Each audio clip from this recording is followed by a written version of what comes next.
Retour à Mons.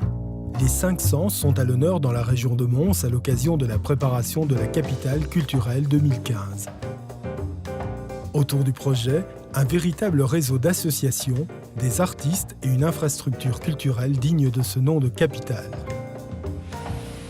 Tout d'abord, notre projet doit répondre aux prescrits de toutes les capitales européennes de la culture, c'est-à-dire à la fois montrer en 2015 un peu toutes les facettes des cultures européennes, ce qu'elles apportent de plus innovant, de plus neuf, de plus créatif.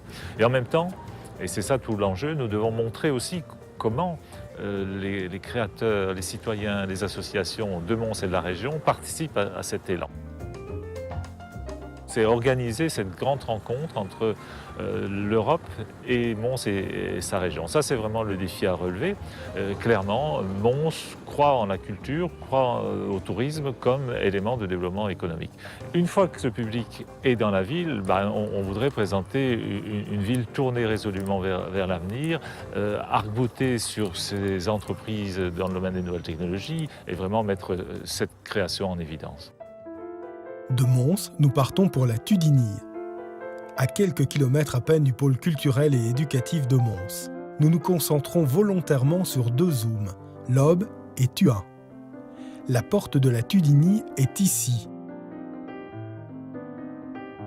Prenons la route pour découvrir à 2 pas de là la doyenne des églises de Belgique.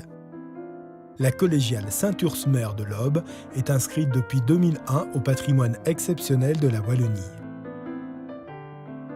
Elle a une véritable vocation protectrice depuis sa création au 7e siècle, protégeant Lobe des attaques des Vikings. Embrassant la collégiale, le jardin de Folcoin, où herbes médicinales, légumes, plantes et arbres fruitiers sont soigneusement cultivés.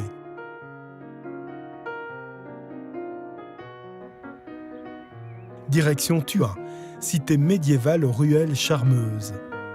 Le beffroi est le lieu de découverte historique. Dans le bas de la ville, le quartier du Rivage, où chaque demeure fait encore référence à une vie entière passée sur les eaux. Un clin d'œil aux péniches, ces plaques nominatives apposées au-dessus des portes d'entrée. Une ville aux couleurs de la culture et du bon goût, comme en témoignent ces exceptionnels jardins suspendus, merveilles architecturales et paysagistes. On y cultive, aujourd'hui encore, la vigne.